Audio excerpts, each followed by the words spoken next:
Kung kayo ay babad sa internet, sa YouTube, at sa iba pang mga social media networks, marami tayong mababalitaan ng mga church problems. Marami tayong mababasa na mga church divisions.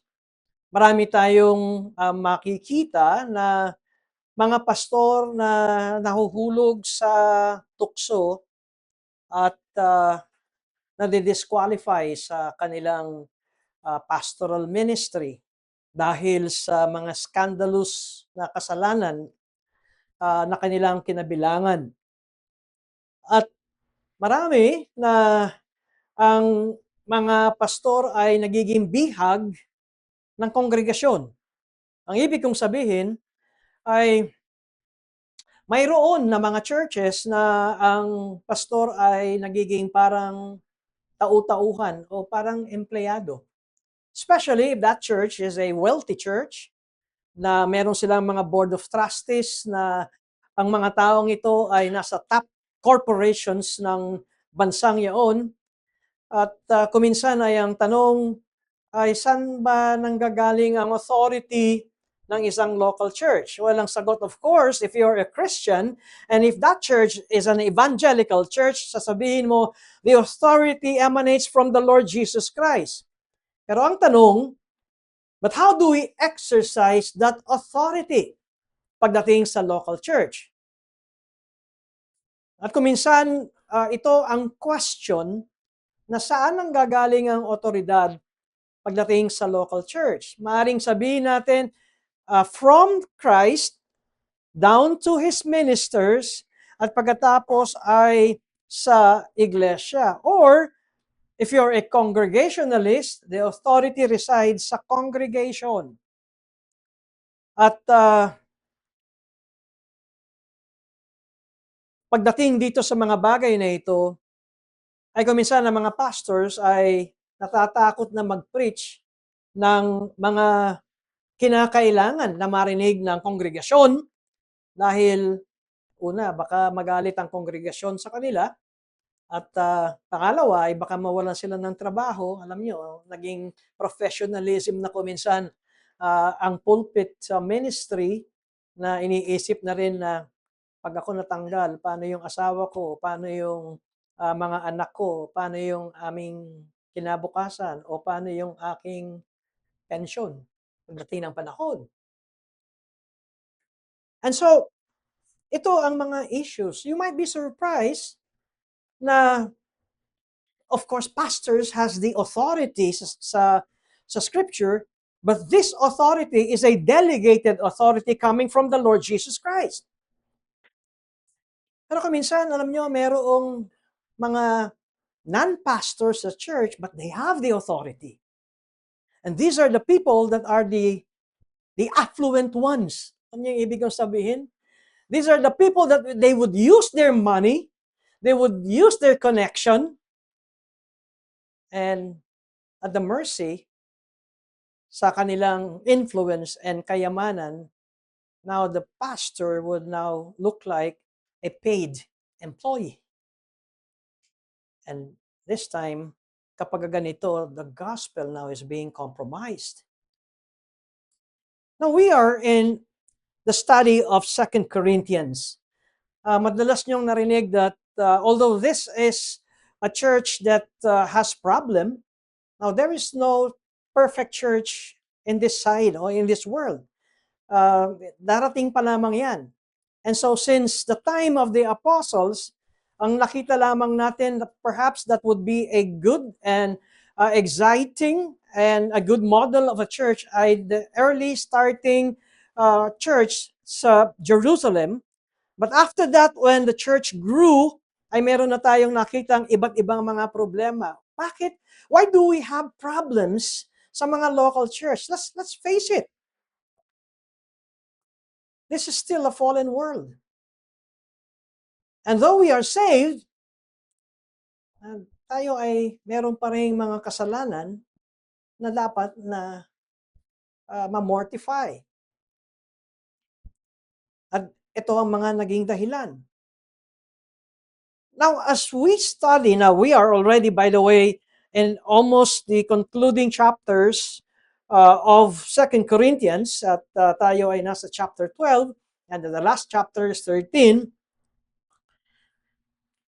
I see that I would kind of classify this book, the Second Corinthians, maaaring masabi ko, it may be a pastoral letter teaching us on how to be a good leader or a godly leader sa church ng Panginoong Hesukristo. And Paul gave us a very good model or example on how to lead this church in Corinth.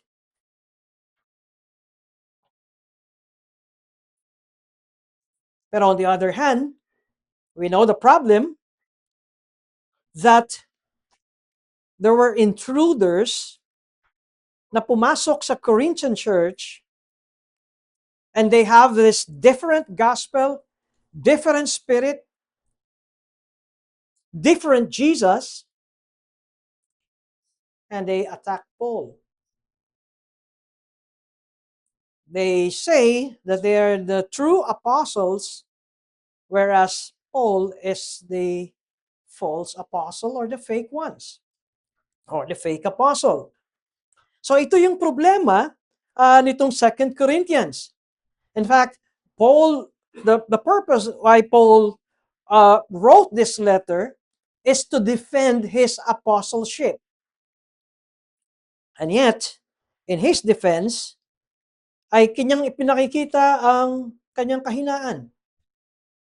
And I would say that a blend of being forceful in letter and at the same time ay being showing his vulnerability. Sinasabi niya na ako'y lumuluha sa inyo. And yet nandun yung kanyang pagsulat ng mayroong appeal ng kanyang layunin ay ang totoong pagmamahal. And if you would follow my sermon title, na makikita natin that Paul indeed was a meek minister of God. Now, by the way, how do we define or understand meekness? Kung minsan nakala natin, the word meekness is like an effeminate definition. It's not. Because there is a person in the Old Testament na tinawag na he was meek. Alam niyo kung sino yon? Si Moses. In Numbers chapter 12 verse 3, and I will just read this. Now the man Moses was very meek. Now if you would ask me who wrote Numbers, Moses. Kaya siguro dinagdagan niya ng very, yung meek. Now the man Moses was very meek more than all people who were on the face of the earth. In the Beatitudes or the Sermon of the Mount ng Panginoong Kristo, sinabi niya, "Blessed are the meek, for they shall inherit the earth." Now here in our study sa 2 Corinthians, in chapter 10 verse 1, ang sabi ni Paul, "I, Paul, myself, entreat you by meekness and gentleness of Christ. I who am humble when face to face with you, but bold toward you when I am away."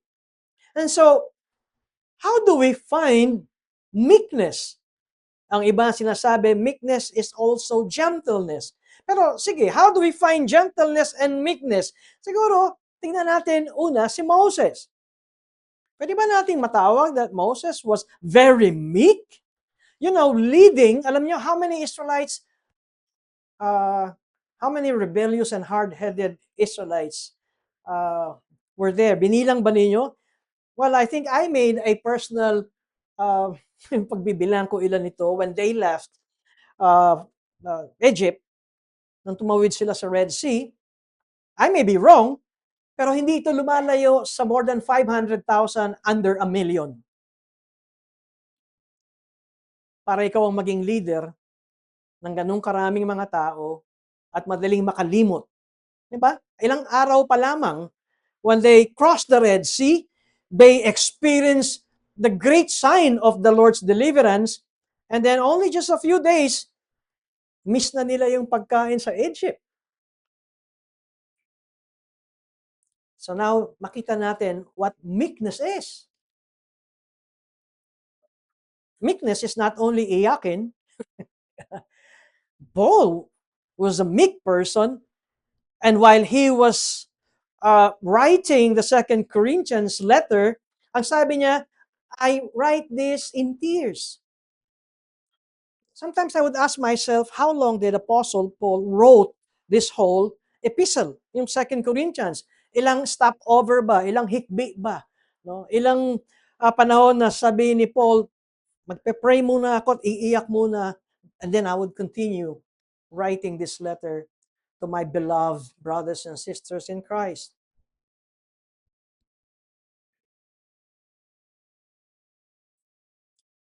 Nowadays, ang mga babae would choose their spouse na I would like my husband to be macho. uh, with talagang that could protect me, at yung bang parang kapag magkasama kami, walang gustong tumingin sa akin. Sabi ng babae, lagot sila sa asawa ko. Pero I would like my future husband to be meek. Ano bang meek? Ano ba yun? Bading? O mahina?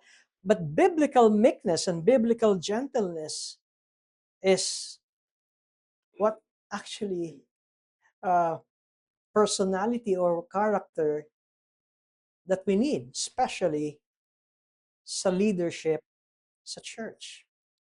And that is why I'd like to teach you and show you dito sa halimbawa sa buhay ni Apostle Paul of what good leadership as a leader, a good leadership is. And a good leader is a meek and gentle leader.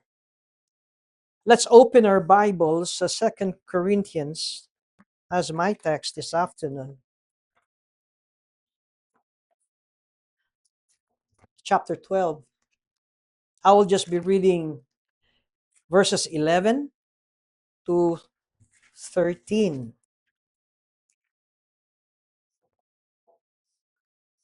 I have been a fool. You forced me to it, for I ought to have been commended by you.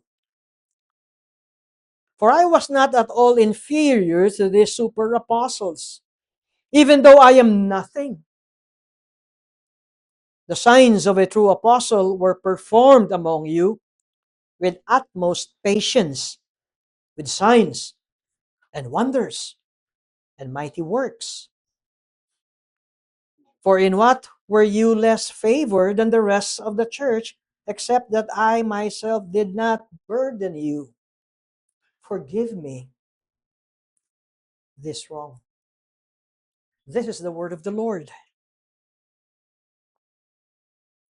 May God bless us in the reading of His word, and may God gives us understanding of these passages. Going back last week in my sermon, the high point of this letter is in verse 9 of chapter 12.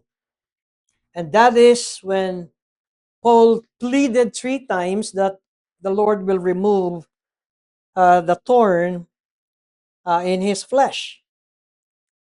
And the Lord Jesus Christ said, my grace is sufficient for you, for my power is made perfect in weakness.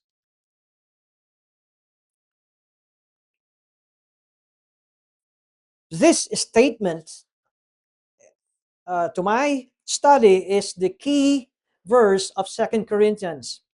Kaya kung meron kayong muling pagbabasa nito, ay tandaan ninyo ang mga katagang ito.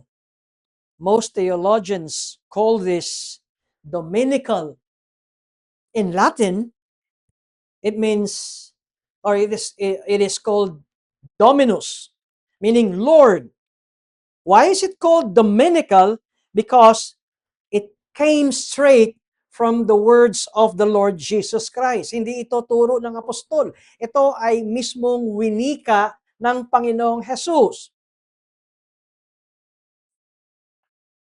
At ito ang naging sentro ng pagsusulat ni Paul, that he is weak, and yet there is strength in his weakness, at ito ay dahil sa grace ng Panginoon. Now, commentators will teach us that starting from 2 Corinthians chapter 11 to chapter 12 until verse 13, and so here we have chapter 11 to chapter 12 verse 13, and most commentators would sum this as the fool's speech. Ito ay pananalita ng isang baliw o hindi tama ang pag-iisip o isang hangal na pananalita. But we will see that Paul has this disappointment of explaining and defending himself why he is indeed the true apostles at kumpara at paglaban doon sa false apostles. So he would defend himself, and in this false speech, Paul's defense is true boasting. Kaya nga, makikita natin that there is this hesitancy and there is this annoyance on the side of Paul. But then, Paul's defense, and he would emphatically say this, that he is equal with the super apostles. That is in verse 11 of chapter 12, that sabi niya, for I was not at all inferior to these super apostles. And it's very clear that even this is a full speech. You could see how Paul loved this church. That's verse 13. Ang point niya is that, for in what were you less favored than the rest of the churches? Except that I myself did not burden you. Well, the Corinthians believers thought that they are less loved by Paul, primarily because Paul does not receive or accept love gift dito sa church na ito. Nagtrabaho siya. Remember, Paul was a tent maker. But when the support coming from Macedonian arrived, then now Paul gave his time fully sa ministering ng Word of God. And so when Paul refused to receive financial assistance, ang nangyari, the Corinthian believers thought na hindi tayo mahal nito. And still, you can see that ito yung point, and still Paul would insist that I would not like to burden you in matters of finances. And so here, nandoon yung kanyang still principled possession of refusing their financial support. Now, as we go on with the three passages, there is one more, I would say, boast or one final boast in support of his apostolic credentials. At ano yun? In verse 12, ito ang kanyang sinabi, the signs of a true apostle were performed among you with utmost patience, with signs and wonders, and mighty works. Kaya masasabi natin dito ay another credential that I am a true apostle.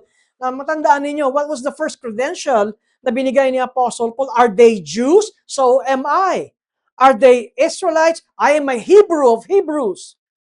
Ibang point noon, when it comes to lineage, he's not only a Jew, he's not only an Israelite, but Paul was a Hebrew of Hebrews, meaning I can speak Aramaic. I can speak Hebrew language. Ito yung mga tinatawag sa Tagalog na mga purista. Alam ko pa yung sinaunang mga lengguwahe. And another boast of Paul was there was a man who was caught up in the third heaven. Sabi niya, there was a man, and if we go along, that man was Paul. So nakita niya yung kanyang credentials.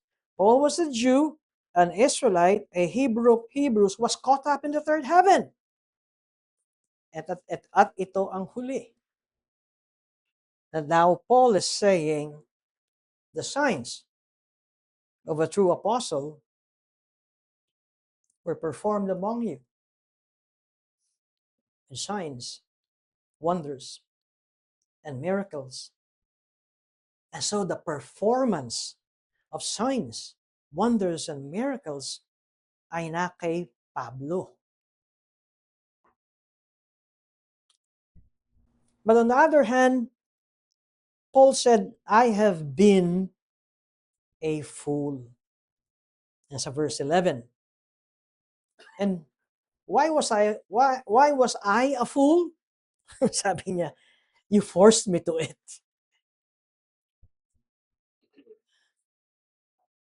And then sabi niya, for I was not at all inferior to these super apostles. And yet, ang sabi niya, but I am nothing. I am nothing. Well, Paul conceded that he compromised his principles. Tandaan natin, si Pablo ay hindi sumasang-ayon of commending oneself. Pero dito ay sumabay siya doon sa commendation at pinantayan niya and even superseded nitong mga false apostles. Pero although he compromised his principles, maliwanag na sinabi ni Pablo, but you forced me to it. And the Corinthians believed the intruders. Yung hinanakit ni Pablo, these are outsiders.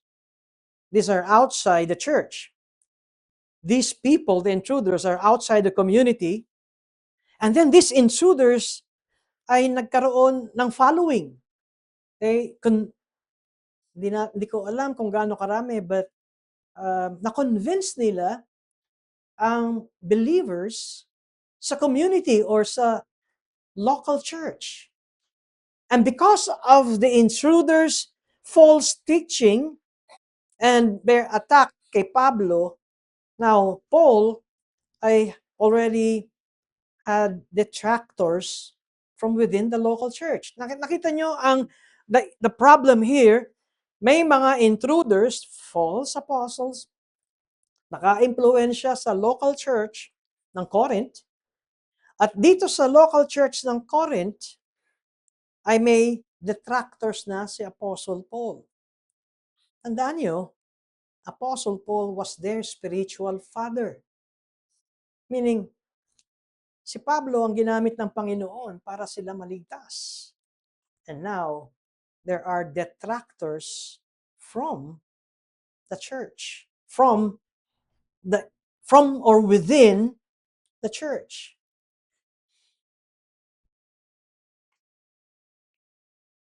And what surprises me is that while he was defending his apostleship at sinasabi niya, I'm not inferior. I am in no way inferior to the super apostles. And yet, sabi niya, I am nothing.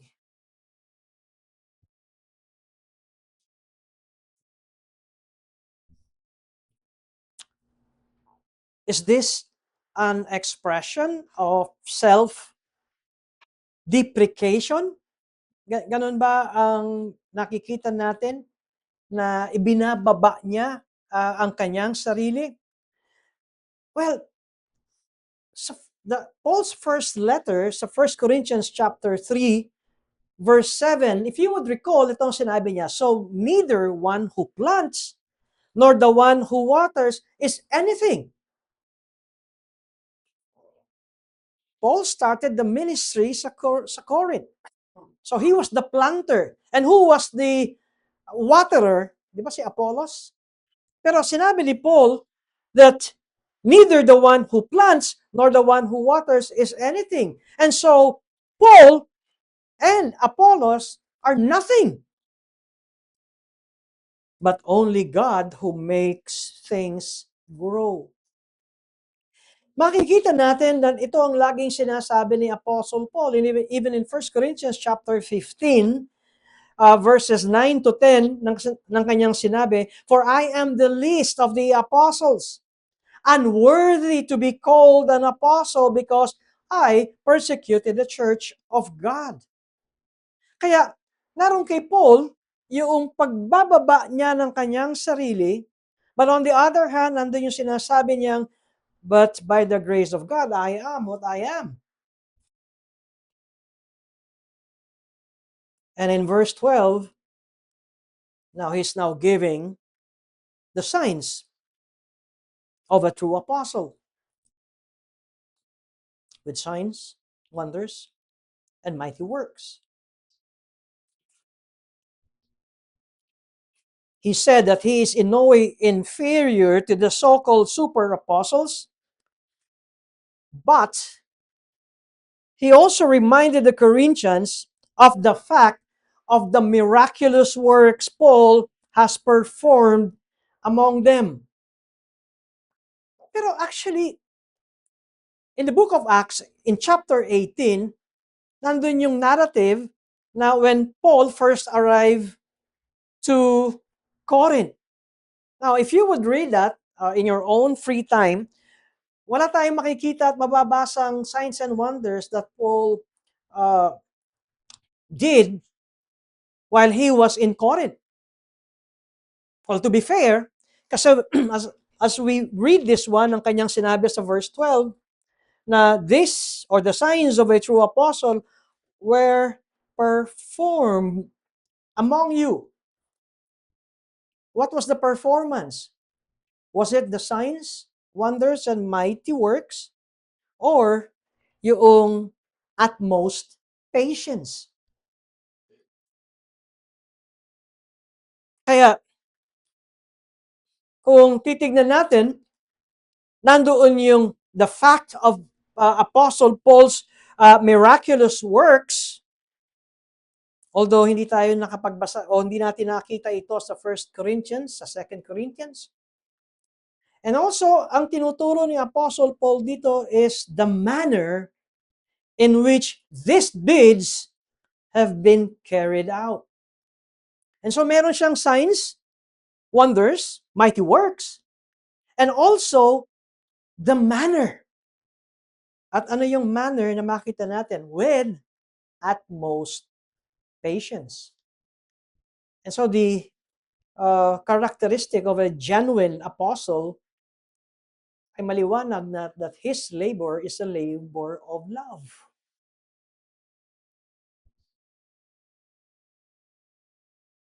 At ipinakikita niya rito ang character of a true apostle. Now, I'm covering Paul's letter to the Corinthians, be it first letter or second letter. At pag tinignan natin ito, when he started writing 2 Corinthians, in chapter 1, verse 12, tingnan ninyo ang sinasabi ni Apostle Paul, that we behave in the world with simplicity. Now, if you would check that in other meaning, that word simplicity means holiness. And so we behave in the world with holiness and godly sincerity, not by earthly wisdom, but by the grace of God. So ipinakikita rito ni Apostle Paul ang kanyang pamamaraan kung papaano siya maglingkod. And then in 2 Corinthians chapter 4, verse 2, we have renounced disgraceful, underhanded ways.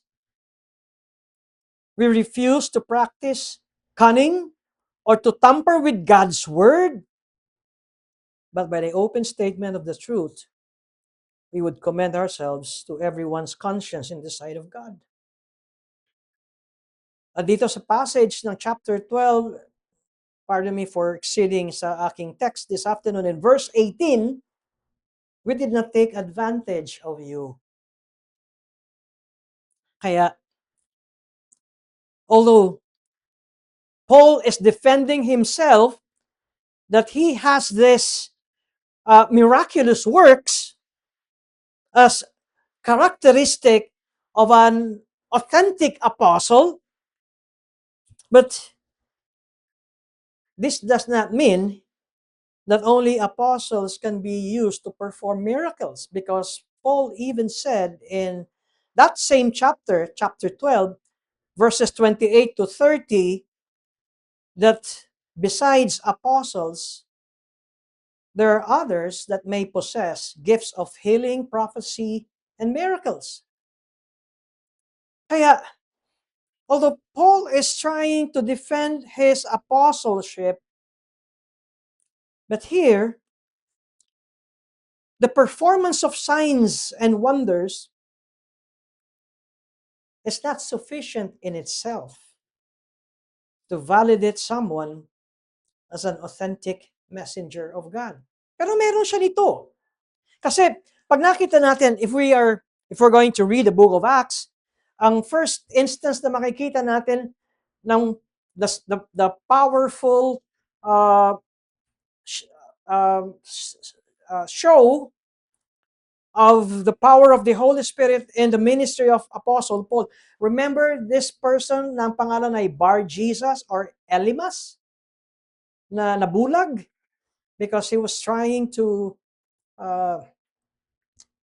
dissuade that leader. At sinabi ni Paul, abubulag ka. Right there and there, nabulag itong si Elymas. That's one sign. That's in Acts chapter 13. In Acts chapter 14, while Paul was in Lystra, there was a crippled man and was healed, nakalakad, through the ministry of Apostle Paul. If you go to Acts chapter 19, ito na yung handkerchief and apron that touched the skin of Apostle Paul. Siguro doon nakuha ng mga deboto ni Nazareno yung panyo na ginagano sa paa, di ba? Tapos para gumaling. Sa Acts 19, even handkerchiefs and apron that touch Paul's skin can heal the sick. And also the demon-possessed. Di ba signs and wonders yan? At meron pa. Tandaan nyo si Tikyo. Eutychus was raised from the dead. Sa last chapter ng Acts, when they were in Malta, all the people that were sick were healed through the ministry of Apostle Paul. Now, Itong signs, wonders, and mighty works, I read some commentators that they would try to distinguish sign, wonders, and mighty works. Mahaba yung kanilang sulat. They try to differentiate the three. Pero I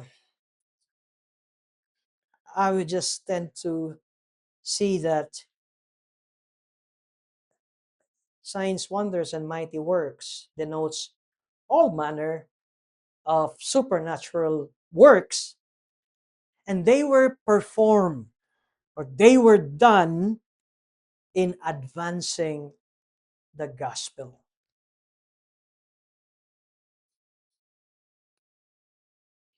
Pero alam ba ninyo, sa nagsimula ang word na signs and wonders? Sa Old Testament. When the Israelites saw the mighty power of God. At doon ginamit, you can just check it in Exodus chapter 3, in Deuteronomy chapter 4, nandun yung word na signs and wonders. Ang point ko rito is that in the Old Testament, signs and wonders became something of a set phrase to describe God's miraculous intervention on behalf of the Israelites. Ipakita that the God of the Israelites is the true God. Okay, natandaan natin yung contest ni Elijah versus a false prophets. And so, we have learned from the letters of Paul dito sa Corinthians that the marks of a godly minister ay nandun yung Paul suffered for Christ's sake. Ang sinabi niyang he experienced beatings, imprisonment, dangers, sleepless nights, even hunger.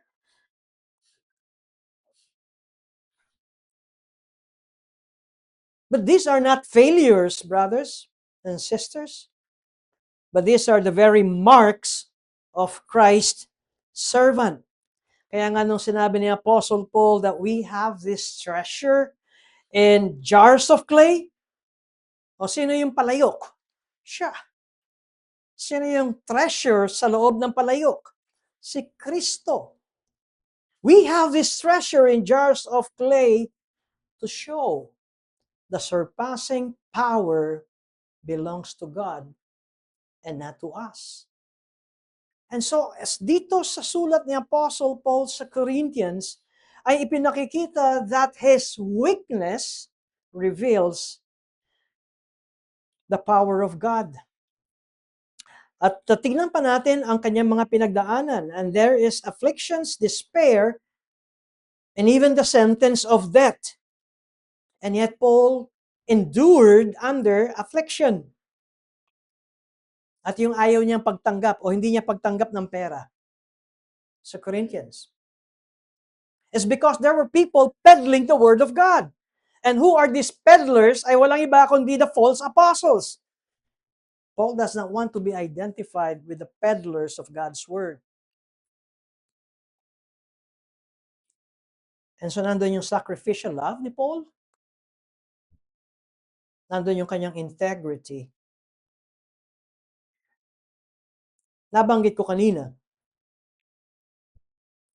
that signs, wonders, and mighty works were done in advancing the gospel. At para sa akin, the power of the Spirit sa ministry ni Apostle Paul ay yung mga binagong buhay sa kanyang ministeryo, the transformed lives.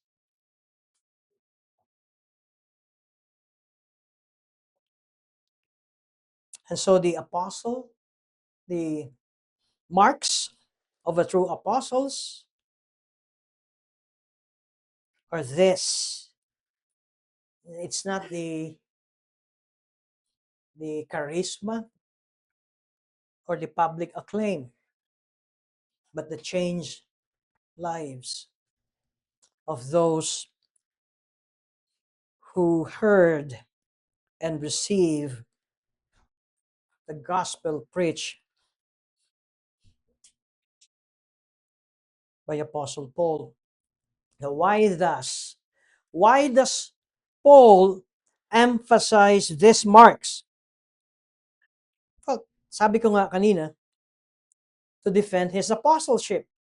Because his apostleship or his authorities being challenged by the intruders and even the detractors within the local church. The intruders are outside the community or the church, at meron din siyang detractors sa loob ng iglesia. Kasi ito yung tanong, bakit suki ng suffering si Apostle Paul? Why does Paul suffer so much? And then, why is Paul unimpressive in speech? Inamin naman niya yun eh. Pero ang sabi niya, but I have knowledge. I may not be a good orator, but I preach knowledge. And then why doesn't Paul accept payment of his ministry? Ito pa isa, di ba? Nabanggit ni Apostle Paul. Why doesn't he have any certificate or letters of recommendation? Remember ang sabi ni Paul, kayo ang aking letters of recommendation. Ayun, hindi yung papel that this certified, that's this so and so is an apostle. Kay Paul, your changed life is my recommendation. At pagkatapos ay talagang bakit naiiba si Pablo? And so, ito yung unang-una na makikita natin kung bakit idinidiin ni Pablo itong mga marks na ito. Remember, merong prior to the signs, wonders, and mighty works, merong sinabi si Paul, a true sign of an apostle is with utmost patience. Or other versions or translation would say perseverance. Kaya here Paul is again bringing to the minds of the Corinthian believers what real ministry looked like. Because the Corinthian church, when Paul left at pumasok ang mga intruders, valued eloquence, valued wealth, valued power, valued self-proclamation or self-promotion, and impressive spiritual experiences. Now you would understand kung bakit si Paul, kunento niya yung, I know a man, I don't know whether it is in the body or not, na dinala sa ikatlong langit. Para bang ang sabi ni Pablo, sige nga, pataasan nga tayo, day ko kayo, tatlong langit, tatlong palapag ako, third floor, kayo, ground floor. Third heavens. Para bang third floor, kayo, ground floor.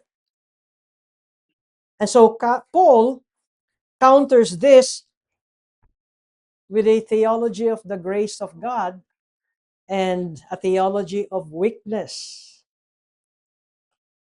And Paul countered it with endurance. And so, Paul's proof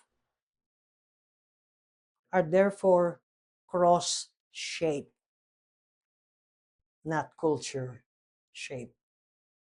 And we know the culture of Corinthians ay the Olympian. Matandaan nyo na si Hercules. Mas malakas, mas kapani-paniwala. And so, A good leader, exemplified by Paul, is there is faithfulness even under pressure.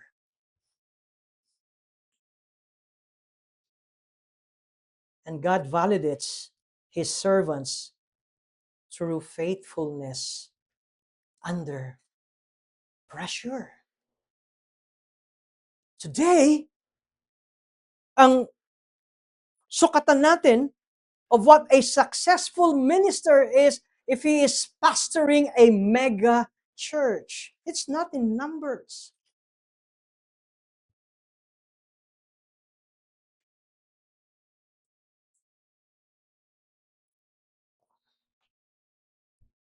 And under the new covenant,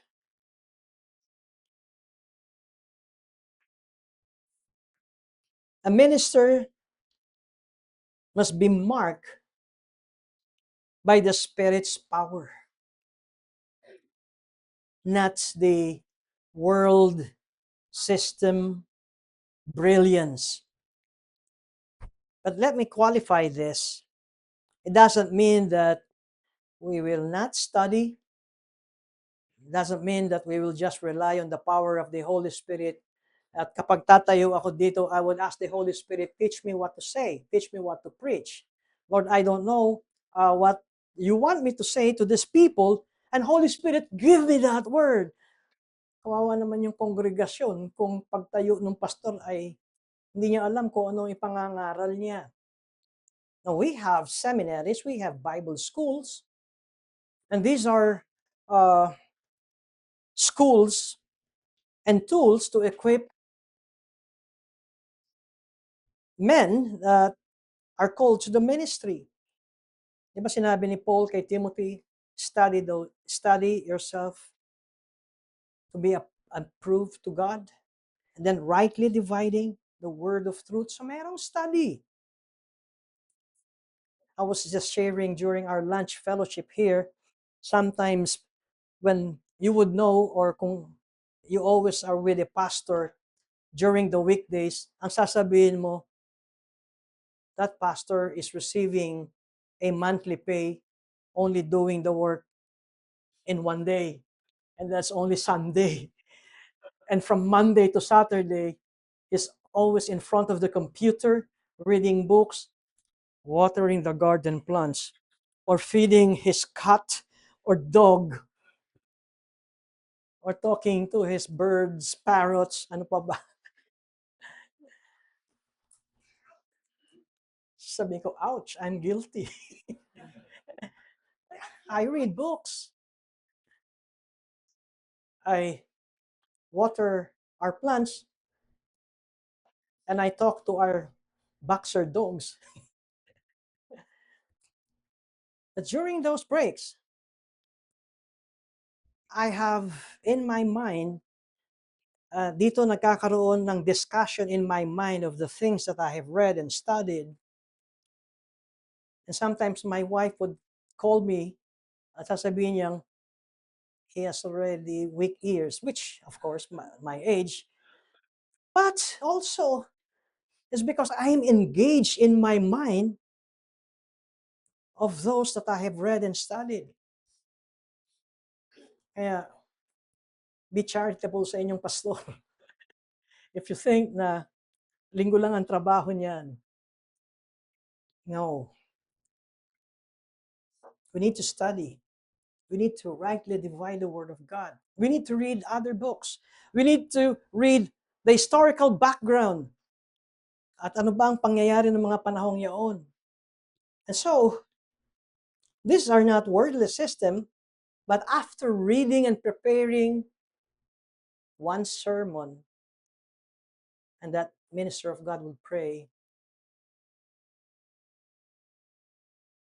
may you transform the lives of the people that who would hear my preaching.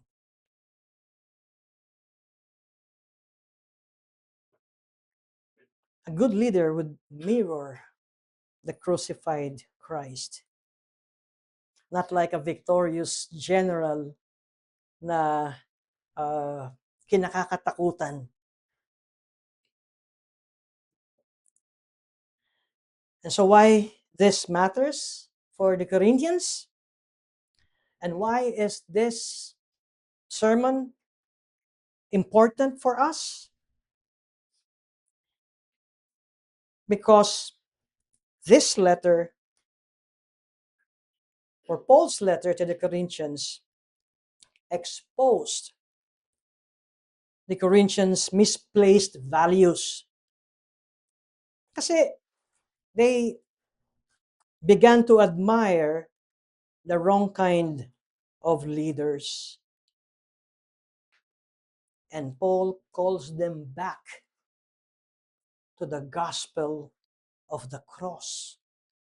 Di ba nakita nyo doon sa background ng Corinthians, they tend to give more emphasis on the eloquence of this sophist practice of being good in oratorical skills.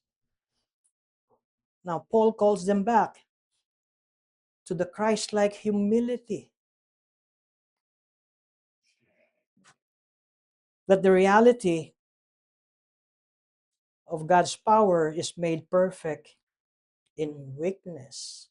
Blessed are the poor in spirit, for theirs is the kingdom of heaven. And this becomes, from chapter 1, starting from chapter 1 up to chapter 12 of Paul's, I would say, foundation dito sa epistle na ito. And so, in closing,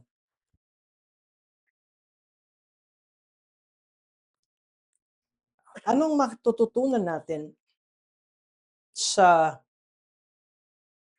example ni Paul bilang isang matapat na church leader? Have you noticed how transparent Paul was? Yung pinakita niya yung kanyang vulnerability. Alam mo, ang point ko rito nandun yung kanyang openness. Nandun yung kanyang pagiging honest sa kanyang kahinaan.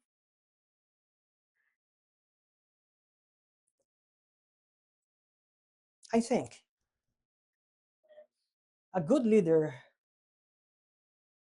must be open and honest about his deficiencies and even his failures. Kuminsan kasi ang tingin natin sa church leader, Superman, super spiritual, na walang kahinaan. You know, Paul did not deny his weaknesses. He readily admitted them. Sinabi niya ang kanyang sacrifice. Sinabi niya ang kanyang humility. And that would be a good foundation sa mga future ministers.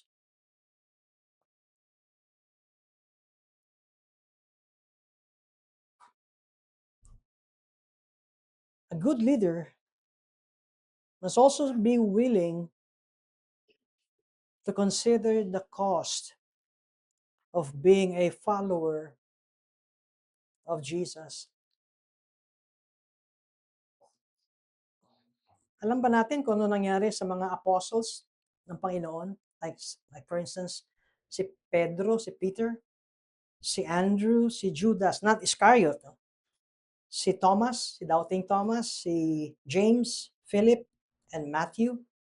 Wala tayong nabasa, but tradition says that Peter, the apostle, preached the gospel to thousands. Alam naman natin sa Pentecost, thousands na kagad yun. That's why 3,000 souls were added to the church. But Peter would not shut up. Peter kept on preaching and preaching. And tradition says he was crucified. And when he was about to be crucified, ang sabi niya, gusto ko upside down because I'm not worthy to be crucified like my master. Andrew, ganun din sa tradition, was crucified while preaching the gospel in Greece. Judas, of course not Iscariot, nag-big tape na yun, was clubbed to death for ministering near modern Turkey. Thomas, si Thomas yung mawak sa tagiliran ng Panginoong Jesus. The doubting Thomas, unless I see him, I will not believe. I don't know if it is a coincidence, but Thomas was speared through his side while making disciples in India. James was beheaded. Alam natin yun. Philip was stoned. Matthew was burned at the stake. All for preaching the gospel. As a result of being disciples of Jesus, every one of these men literally gave their lives to making disciples of Jesus.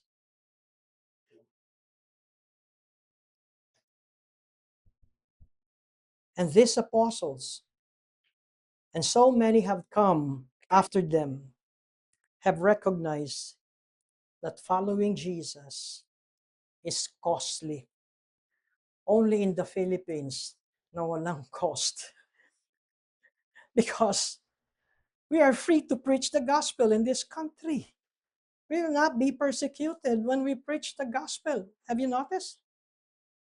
Look how we can gather every Lord's Day in this place. Just last Wednesday, we were praying for the Christians in Iran that they were looking for the other brothers and sisters after the bombing of US. That how can they congregate? But they said, thank God, tatlo ata sila that we are safe. Pero paano yung iba? Where they were already persecuted as Christians, they may be put in jail o kaya they will be punished. They will receive capital punishment for being Christians and for gathering. Nabomba pa yung kanilang pagtitipon. Now their desire, brothers, listen to this. Their desire is to gather with brothers and sisters in Christ and to worship God. Sabi ko nga sa Pilipinas, where is this desire? That sometimes, konsyensyahin pa natin yung mga iba. Well, I have no problem if they are working doon sa tinatawag nating works of mercies. Pero if they are free during the Lord's Day, why aren't they worshiping God with the brothers and sisters? Why are they forsaking the assembly of Christ's church?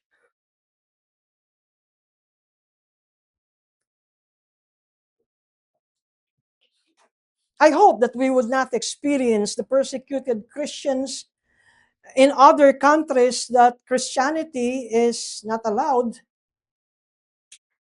Pero, sa ating prayer meeting every Wednesday, there is a prayer portion that we pray for persecuted Christians outside the Philippines. Last Wednesday was Iran. We experienced the freedom of expression and freedom of religion in this country. Samantalahin natin hanggang nararanasan natin ito.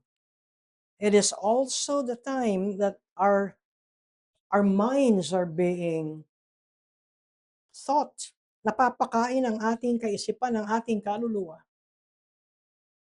And not only that, brothers, This is the Lord's day.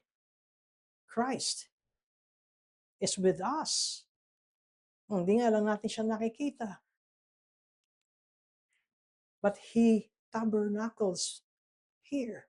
He dwells in the midst of His people.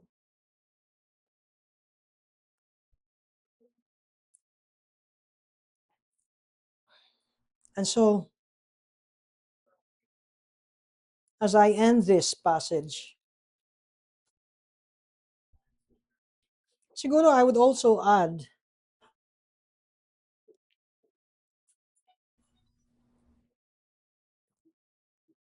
of what should the church do for their pastor or for their leaders. Paano sila makakapag-reciprocate sa kanilang leader. Kasi in my text, in verse 11 of chapter 12 of 2 Corinthians, I've been a fool, ang sabi ni Pablo. Now, why was Paul now acting as a fool? Ang sabi niya, you forced me to it. You forced me to it. Naninisi ba siya?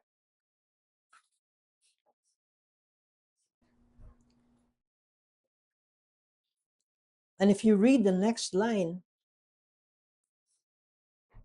for I ought to have been commended by you.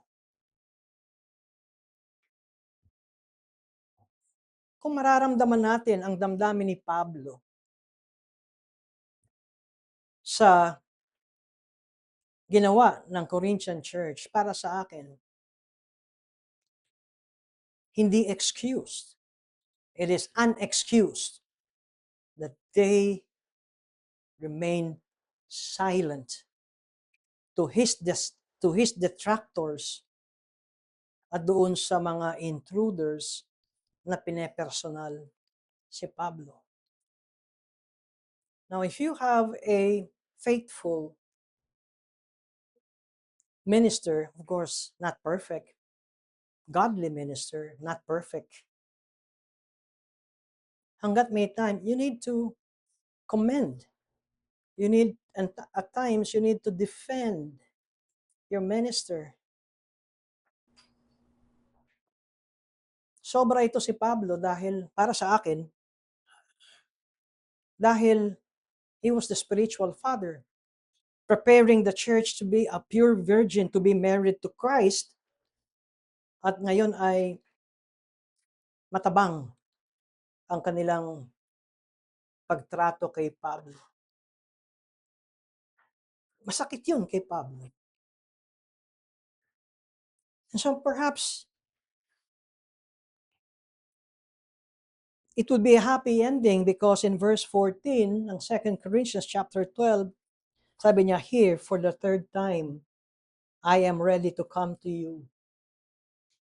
And I will not be a burden to you.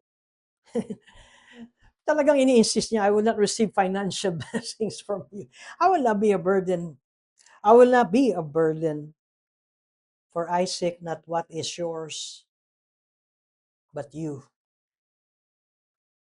A true mark of a minister of God. I seek not what is yours, but you. Because sabi nga ni Pablo, I am your father. And that is why he said, for children are not obligated to save up for their parents, but parents for their children. Kaya alam natin bakit hindi tumatanggap si Pablo ng financial support. In verse 15, I will most gladly spend and be spent for your souls.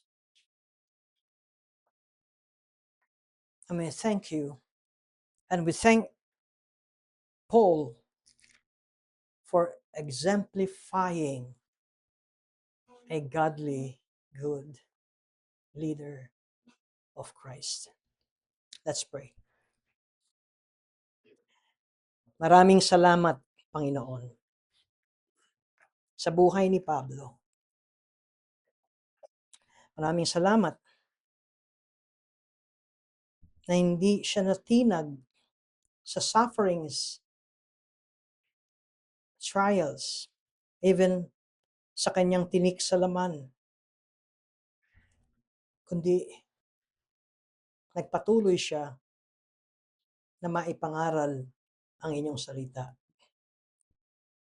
Huwag kaming maging bihag ng sukatan ng tagumpay sa laki ng membership, sa laki ng gusali, kundi ang makita namin, O Diyos, ay under ng aming pastoral ministry and pulpit ministry ay ang transformed lives ng lokal na iglesyang ito.